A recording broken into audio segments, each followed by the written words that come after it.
आज Doubtnut app download करें। Doubtnut पर अपने सभी गणित, रसायन विज्ञान, भौतिक विज्ञान और जीव विज्ञान के डाउट्स का करो सफाया। बस प्रश्न की फोटो खींचो, एक ही प्रश्न को क्रॉप करो और तुरंत वीडियो सोल्यूशन पाओ। अभी डाउनलोड करें। हेलो स्टूडेंट, हमारा प्रश्न है लिपिड्स के स्रोत क्या हैं, इनका वर्गीकरण किस प्रकार किया गया है, प्रत्येक का एक उदाहरण भी दीजिए। तो आइए हम जानते हैं कि सबसे पहले हम ये जानते हैं कि लिपिड्स होता क्या है। लिपिड्स होता क्या है, ठीक है। तो जो लिपिड्स होती है, लिपिड लंबी श्रृंखला वाला वसा का अम्ल होता है और एल्कोहल के एस्टर होते हैं। क्या होता है ये? लंबी श्रृंखला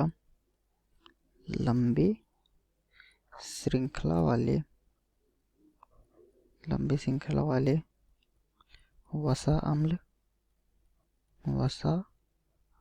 अम्ल और एल्कोहल एस्टर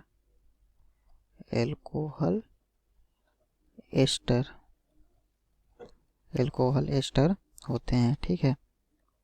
एल्कोहल एस्टर होते हैं और ये हमारे सभी जीवों में मौजूद होते हैं, ठीक, जिन्हें हम तैलीय पदार्थ बोलते हैं, ठीक। ये हमारे सभी जीवों में मौजूद होते हैं और ये अध्रुवीय तथा जल विरागी हाइड्रोफोबिक यौगिक होते हैं। कैसे यौगिक होते हैं ये? जल विरागी, जिन्हें यानी कि हम हाइड्रोफोबिक बोलते हैं, इन्हें हाइड्रोफोबिक या जल विरागी, ठीक। ये जल विरागी यौगिक होते हैं। और जैसे हम ले लेते हैं कार्बनिक विलायक हमारा जैसे क्लोरोफॉर्म हो गया, बेंजीन हो गया, ईथर हो गया, ठीक। तो इनमें ये क्या होते हैं? घुलनशील होते हैं, लेकिन जल में अघुलनशील होते हैं, ठीक। ये किसमें? कार्बनिक विलायक में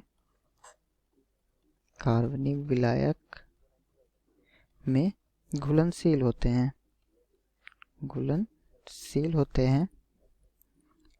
ठीक। लेकिन ये जल में क्या होते हैं? अघुलनशील होते हैं, ठीक।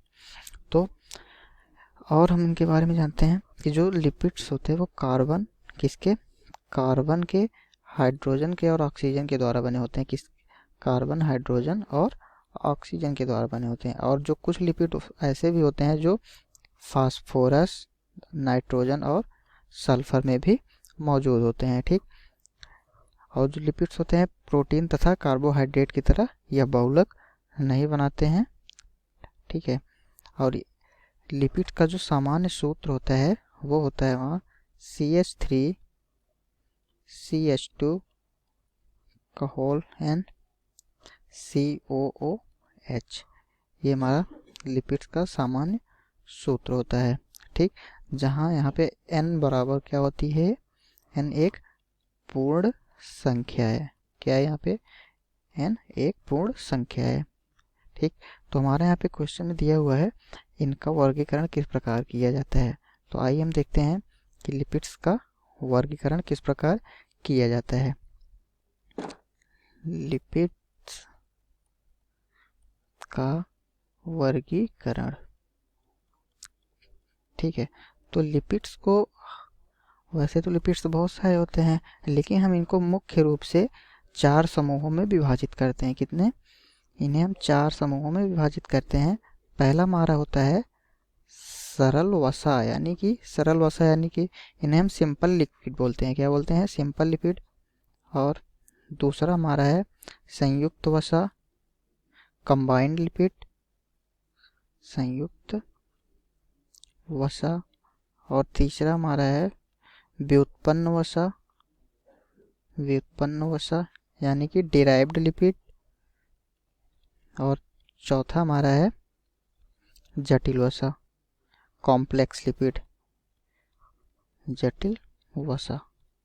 अब हम देखते हैं इन चारों को कि ये होते क्या हैं, ठीक है। तो हमारे जो सरल वसा होता है, ठीक, तो सरल वसा हम किसको बोलते हैं? सरल वसा, ठीक है। इसके अंतर्गत वसा अम्ल तथा ग्लिसराइड मोम सम्मिलित होते हैं। इसके अंतर्गत क्या क्या सम्मिलित होते हैं? वसा अम्ल, ग्लिसराइड और मोम सम्मिलित होते हैं। ठीक है, तो इन्हीं को हम क्या बोलते हैं? सरल वसा बोलते हैं। उदाहरण हम इनका देखते हैं, ये होते कौन कौन से हैं? वसा अम्ल हमारे कौन कौन से हैं?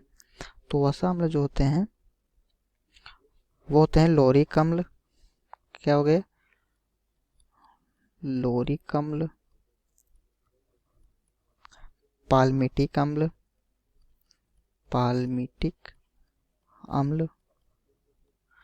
स्टीयरिक अम्ल, ओलिक अम्ल, ये सारे क्या होते हैं? हमारे वसा अम्ल होते हैं।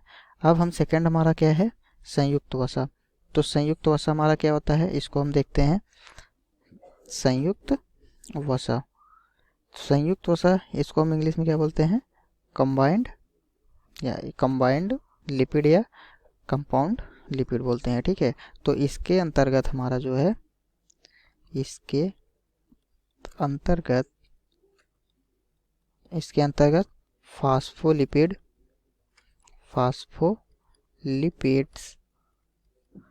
ठीक, और ग्लाइकोलिपिड सम्मिलित होते हैं। फास्फोलिपिड और ग्लाइकोलिपिड्स सम्मिलित होते हैं। ठीक है, अब हम इनका उदाहरण देखते हैं कि ये कौन कौन से होते हैं। ठीक है, तो फास्फोलिपिड जो होता है इसमें हमारा सिफेलिन भी होता है।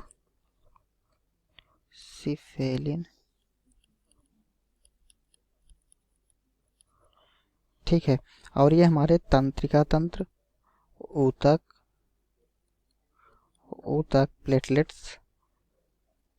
प्लेटलेट्स आदि जगहों पे ये पाए जाते हैं।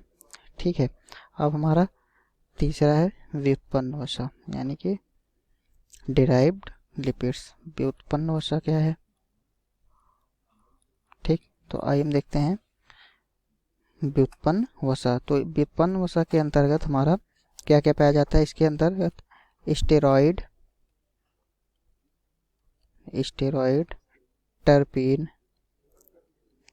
टर्पीन तथा कैरेटिनोइड,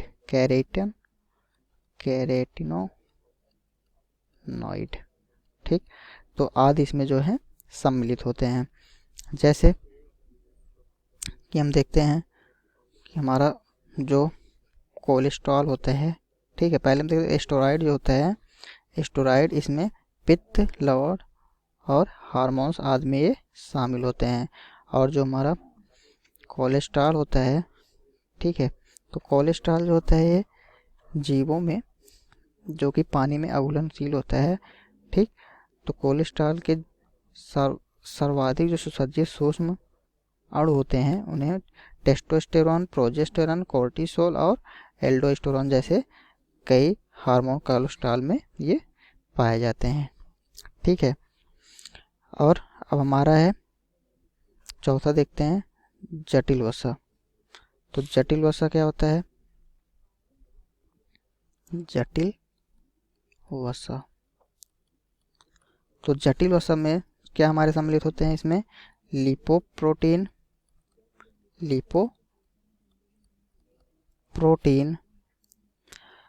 ठीक, लिपोप्रोटीन सम्मिलित होते हैं, ग्लाइको, और इसको हम LDL यानी कि कम घनत्व वाले लिपोप्रोटीन, ठीक, LDL भी बोलते हैं। ठीक है, और जो बहुत घनत्व वाले इसको हम VLDLP बोलते हैं, VLDLP। ठीक, तो ये जो होते हैं हमारे किसमें उपस्थित होते हैं? ये लिपोप्रोटीन जो कॉम्प्लेक्स जो होते हैं इनको जटिल वसा बोलते हैं। ठीक है, ये लिपिड और प्रोटीन में सम्मिलित होते हैं। किस जगह पर? लिपिड और प्रोटीन में शामिल हैं। ठीक है, और ये प्लाज्मा में, किसमें? प्लाज्मा लिपोप्रोटीन में जटिल लिपिड होते हैं। और ये हमारे पादप और जंतु शरीर के विभिन्न भागों में लिपिड और प्रोटीन के परिवहन में मदद करते हैं। ठीक है, तो इस प्रकार से ये हमारा आंसर हुआ। Thank you. कक्षा 6वीं से 12वीं से लेकर नीट, IIT, JEE वो एडवांस के लेवल तक 1 करोड़ से ज़्यादा छात्रों का भरोसा। आज ही डाउनलोड करें डाउटनेट ऐप या व्हाट्सएप करें अपने सारे डाउट्स 8400 400 400 पर।